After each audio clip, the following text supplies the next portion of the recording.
호세아 5장. 제사장들아 이를 들으라. 이스라엘 족속들아 깨달으라. 왕족들아 귀를 기울이라. 너희에게 심판이 있나니 너희가 미스바에 대하여 올무가 되며 다볼 위에 친 그물이 됨이라. 패역자가 살육죄에 깊이 빠졌음에 내가 그들을 다 벌하노라. 에브라임은 내가 알고 이스라엘은 내게 숨기지 못하나니 에브라임아 이제 내가 음행하였고 이스라엘이 더러워졌느니라. 그들의 행위가 그들로 자기 하나님에게 돌아가지 못하게 하나니 이는 음란한 마음이 그 속에 있어 여호와를 알지 못하는 까닭이라. 이스라엘의 교만이 그 얼굴에 드러났나니 그 죄악으로 말미암아 이스라엘과 에브라임이 넘어지고 유다도 그들과 함께 넘어지리라. 그들이 양떼와 소떼를 끌고 여호와를 찾으러 갈지라도 만나지 못할 것은 이미 그들에게서 떠나셨음이라. 그들이 여호와께 정조를 지키지 아니하고 사생아를 낳았으니 그러므로 세 달이 그들과 그 기업을 함께 삼키리로다. 너희가 기브아에서 뿔 나팔을 불며 라마에서 나팔을 불며 베다윈에서 외치기를 베냐민아 내 뒤를 쫓는다 할지어다. 벌하는 날에 에브라임이 황폐할 것이라. 내가 이스라엘 지파 중에서 반드시 있을 일을 보였노라. 유다 지도자들은 경계표를 옮기는 자 같으니 내가 나의 진노를 그들에게 물같이 부으리라. 에브라임은 사람의 명령 뒤따르기를 좋아하므로 학대를 받고 재판의 압제를 받는도다. 그러므로 내가 에브라임에게는 좀 같으며 유다 족속에게는 썩이는 것 같도다. 에브라임이 자기의 병을 깨달으며 유다가 자기의 상처를 깨달았고 에브라임은 아수르로 가서 야렙 왕에게 사람을 보내었으나 그가 능히 너희를 고치지 못하겠고 너희 상처를 낫게 하지 못하리라. 내가 에브라임에게는 사자 같고 유다 족속에게는 젊은 사자 같으니 바로 내가 움켜갈지라. 내가 탈취하여 갈지라도 건져낼 자가 없으리라. 그들이 그 죄를 뉘우치고 내 얼굴을 구하기까지 내가 내 곳으로 돌아가리라. 그들이 고난받을 때에 나를 간절히 구하리라. 좋은 날입니다. 성령님께서 오늘도 여러분들의 심령 가운데 큰 은혜와 평강으로 함께하여 주시기를 주님의 이름으로 축복합니다. 오늘 저는 여러분들과 함께 호세아서 5장 말씀으로 오직 하나님을 구하는 것에 참된 희망이 있습니다. 이런 제목으로 은혜를 나누기를 원합니다. 오늘 5장은 이스라엘의 죄악성과 하나님의 심판의 필연성에 대한 부분들을 기록하고 있습니다. 우리는 4장에서 마치 하나님께서 법정에서 이스라엘을 세워놓고 그들의 죄를 낱낱이 고발하듯 그렇게 말씀하시는 내용을 살펴보았습니다. 자, 그에 이어서 오늘 보시는 5장 말씀은 그들의 그런 죄에 대한 하나님의 심판이 어떻게 임할 것인지를 더 구체적으로 설명하는 내용이 바로 오늘 이 5장의 말씀입니다. 자, 오늘 본문으로 돌아가서 성령님께서 이 5장을 통해서 우리 각자에게 들려주시는 주님의 음성을 들을 수 있기를 바랍니다. 지난 시간 우리는 하나님께서 북이스라엘의 죄악에 대해서 그들이 심판을 받을 수 없는 이유에 대해서 이야기하시면서 그 근본적인 원인이 누구에게 있다라고 이야기했습니까? 바로 영적 지도자, 제사장들에게 그 근본적인 원인이 있다라고 말씀하신 내용을 살펴보았습니다.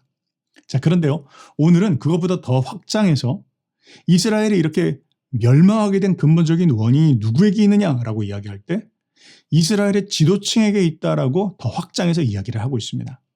자, 1절 말씀 한번 읽어보겠습니다. 제사장들아 이를 들으라. 이스라엘 족속들아 깨달으라. 왕족들아 귀를 기울이라. 너희에게 심판이 있나니. 제사장들아 이스라엘 족속들아 왕족들아 들어라 깨달아라 귀를 기울여라. 너에게 심판이 있을 것이다. 이스라엘 백성들도 해당이 되어지지만 주로 이스라엘의 지도층을 지금 대상으로 말씀하십니다. 들어라. 귀 기울여 듣고 깨닫고 또 하나님께서 뭘 말씀하시는지 귀를 기울여서 들어라 라고 말씀하시면서 심판이 임할 것이다. 왜 심판이 임하는지, 왜 하나님께서 심판하시는지 내가 지금 이제 이야기할 텐데 거기에 대해서 귀를 기울여 들어라 라고 말씀하십니다. 자, 그러면서 그들이 무슨 죄를 지었는지에 대한 부분들을 한마디로 이렇게 이야기합니다. 너희가 미스바에 대하여 올무가 되며 다볼 위에 친 그물이 됨이라. 미스바, 다볼 어떤 곳입니까? 이곳은 수풀이 많은, 수풀이 우거진 곳이라고 합니다. 수풀이 많고 그래서 그곳에서 사냥하기 아주 적합한 곳이었습니다.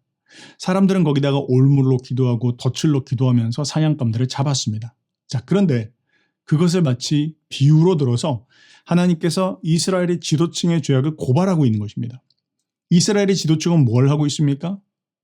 그들은 마치 다볼과 또한 미스바에서 사냥꾼들이 올물을 놓고 덫을 놓고 사냥감을 잡듯이 백성들 앞에 올물을 놓고 덫을 놓아서 그들로 하여금 죄악 가운데 빠져들어 나올 수 없도록 이끌어가고 있다. 그것이 그들의 큰 죄악이다라고 이야기하고 있습니다. 여러분, 우리는 열왕기를 통해서 이미 배웠습니다. 북이스라엘의 왕들이 어떤 죄를 지었습니까? 가장 대표적인 것은 바로 느밧의 아들 여로보암의 길이죠. 정책적으로 아예 그들이 하나님을 떠나 우상숭배 혹은 혼합주의에 빠지도록 하였습니다. 또 그 뒤에 더 악한 왕 아합이 나타났죠. 아주 그냥 나라 전체를 바알과 아세라 숭배로 몰아넣었던 그런 왕들이 있었습니다. 자, 그것이 북이스라엘의 왕들이었고 그것이 이스라엘의 지도층의 모습이었죠. 자, 그런데 여러분, 이스라엘은 어떤 나라입니까? 이스라엘은 한마디로 이야기하면 종교국가입니다. 왕만 있는 게 아니죠. 왕과 제사장이 있습니다. 왕이 잘못된 길로 나가면 제사장들이 견제를 해줘야 합니다. 자, 그런데요, 왕이든 제사장들이든 그들이 서로를 견제하며 하나님께서 다스리시는 나라, 또 백성들에게 하나님이 누구신지를 알려야 할 터인데 그들이 오히려 백성들 앞에 올무와 덫을 놓고 있습니다. 서로 한통속이 되었습니다. 서로의 이익을 챙겨주고 있습니다. 왕은 제사장을 등에 업고 자신의 어떤 정권을 합리화하고 있습니다. 제사장은 왕으로부터 어떤 떨어지는 것들을 먹고 있으면서 그러면서 제사장 뒤를 비호해주고 있습니다. 그리고 그들이 한 것은 무엇입니까? 하나님을 알도록, 하나님을 깨닫도록 하는 것이 아니라 우상 숭배 가운데, 또 바알과 아세라 숭배 가운데, 혼합주의 가운데 사람들을 몰아넣고 거기서 빠져나올 수 없도록 만들고 있었더라. 얼마나 악한 짓입니까? 그런 것들을 이스라엘의 지도층이 하고 있었다라는 것이죠. 백성들은 하나님을 알기를 원합니다. 회개하기를 원합니다. 돌이키기를 원합니다. 그러나 좀체 어떻게 회개해야 되는 것인지 깨닫지를 못하고 있습니다. 그것이 뒤에 3절과 4절에 기록되어 있습니다. 에브라임은 내가 알고 이스라엘은 내게 숨기지 못하나니 에브라임아 이제 내가 음행하였고 이스라엘이 더러워졌느니라. 그들의 죄가 만천하에 드러났다는 것이죠. 그러면서 4절 말씀에 그들의 행위가 그들로 자기 하나님에게 돌아가지 못하게 하나니 이는 음란한 마음이 그 속에 있어 여호와를 알지 못하는 까닭이라.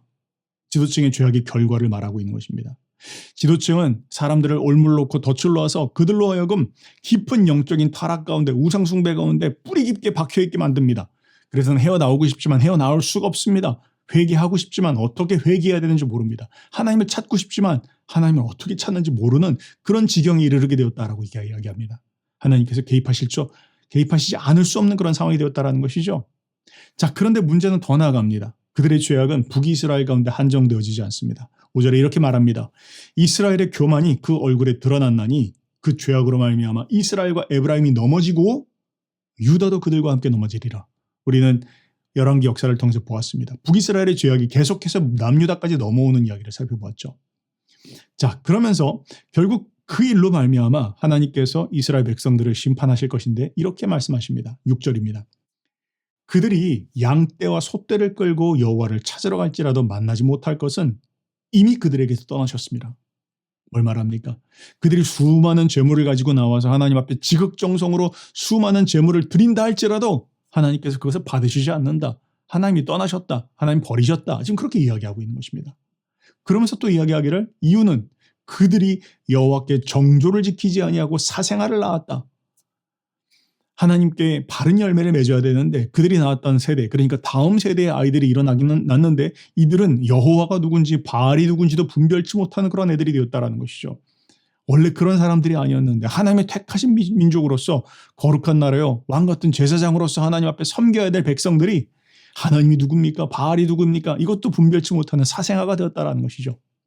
그래서 주님 말씀하십니다. 그러므로 세 달이 그들과 그 기업을 함께 삼키리로다. 세 달은 무엇입니까? 월삭입니다. 매달 초하루를 이야기하는 것입니다. 그건 축제와 같은 날입니다. 하나님께서 지난 한 달을 보호해 주신 것, 또 한 달을 보호해 주실 것을 감사하고 기념하는 절기가 바로 월삭입니다. 그런데 그 감사하고 기념하는 그 절기가 심판의 절기가 되어질 것이다. 지금 그렇게 이야기하고 있는 것입니다. 근본적인 원인은 무엇입니까? 이스라엘의 지도층의 타락입니다. 백성들로 하여금 바르게 하나님 앞에 나아갈 수 있도록 돕고 섬겨야 될 자들이 오히려 백성들 앞에 올무와 덫을 놓아서 죄악의 뿌리 가운데 우상 숭배 가운데 헤어나오지 못하도록 발목을 잡고 있고, 그래서 이스라엘 민족 전체가 흑암 가운데 어둠 가운데 헤어나올 수 없는, 회개하고 싶으나 이미 너무 깊이 뿌리 박아서 회개할 수 없는 지경에 이르게 되었다. 그렇게 이야기하고 있는 것입니다. 오늘날 우리의 모습을, 또 오늘날 우리가 살고 있는 이 사회의 모습들을 다시 한번 돌아볼 수 있어야 되겠습니다. 자, 그 다음에 8절부터 15절까지 말씀은 조금 다른 그런 분위기로 나가면서 당시의 상황을 국제 정세 가운데에서, 당시 여러 나라들의 상황 가운데에서 남유다가 또 북이스라엘이 어떤 죄를 지었는지에 대한 부분들을 더 구체적으로 이야기합니다. 자, 그런데요, 오늘 이 말씀은 잠시 배경을 한번 이해할 필요가 있습니다. 여러분, 열왕기하 16장 말씀해 보면 이런 이야기가 기록되어 있습니다. 아수르가 계속해서 세력을 키워가고 있습니다.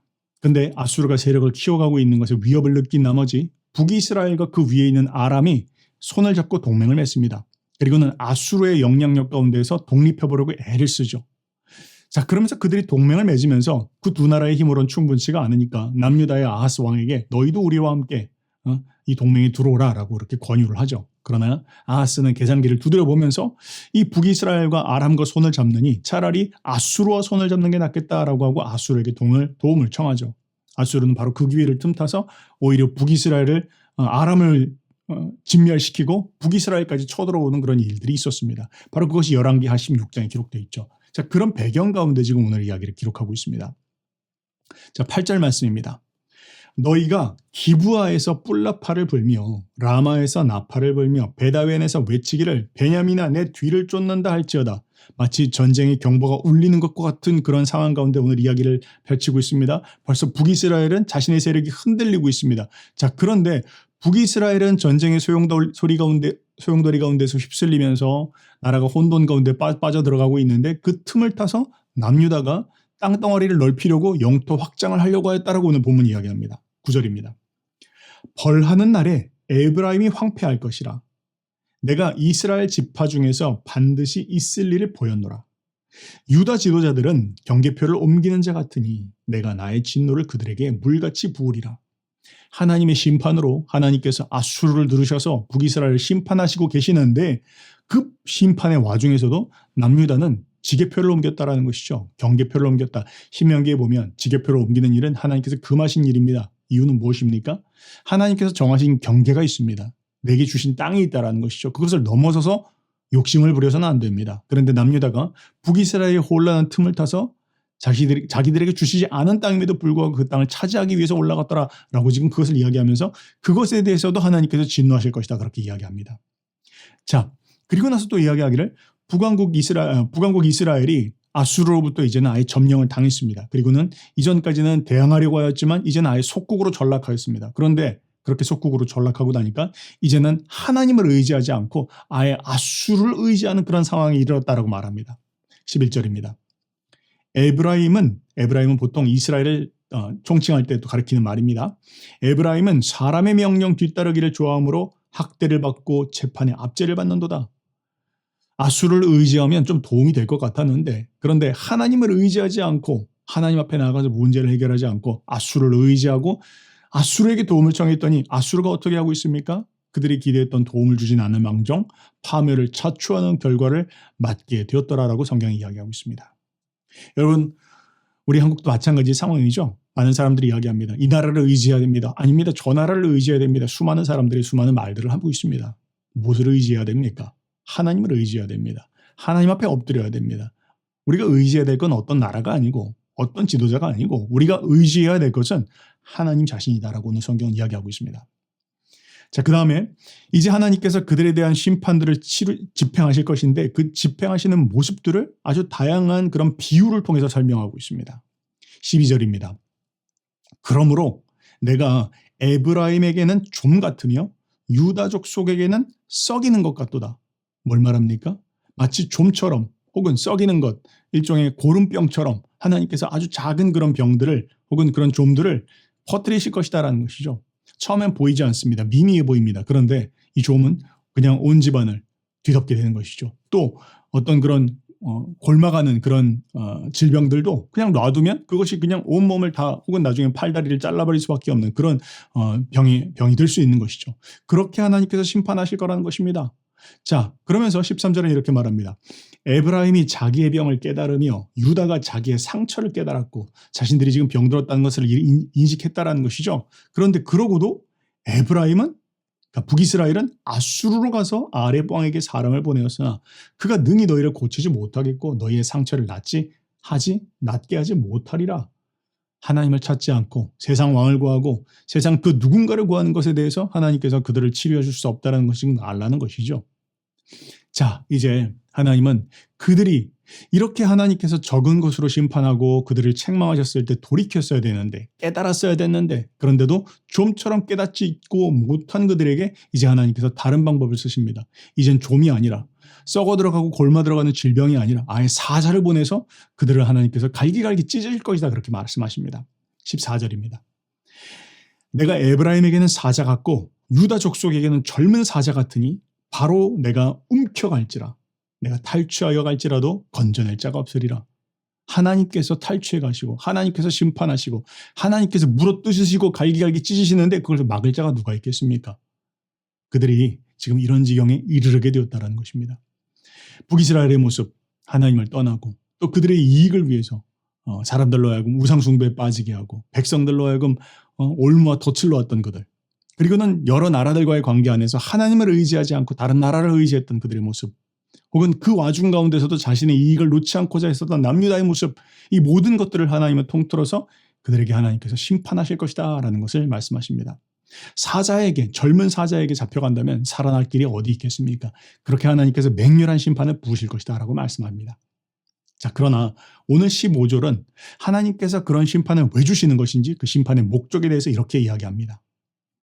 그들이 그 죄를 뉘우치고 내 얼굴을 구하기까지 내가 내 곳으로 돌아가리라. 그들이 고난받을 때에 나를 간절히 구하리라. 뭘 말합니까? 마치 먹잇감을 다 사냥하고 해치운 사자가 자기 굴로 들어가는 것처럼 하나님께서 심판을 마치시고 자신의 거처로 돌아가실 거라는 거죠. 그런데 거기 돌아가셔서 뭘 하고 계십니까? 기다리시겠다. 무엇을요? 내 백성이 회개하기까지, 내 백성이 깨닫고 하나님 앞에 돌이켜 하나님을 찾고 구할 때까지 하나님께서 지켜보시겠다라고 지금 이야기하고 있는 것입니다. 여러분, 우리의 삶 가운데 위기가 닥쳤습니까? 그렇다면 우리가 깨달아야 합니다. 하나님께서 우리에게 이런 상황들을 허락하신 것이구나.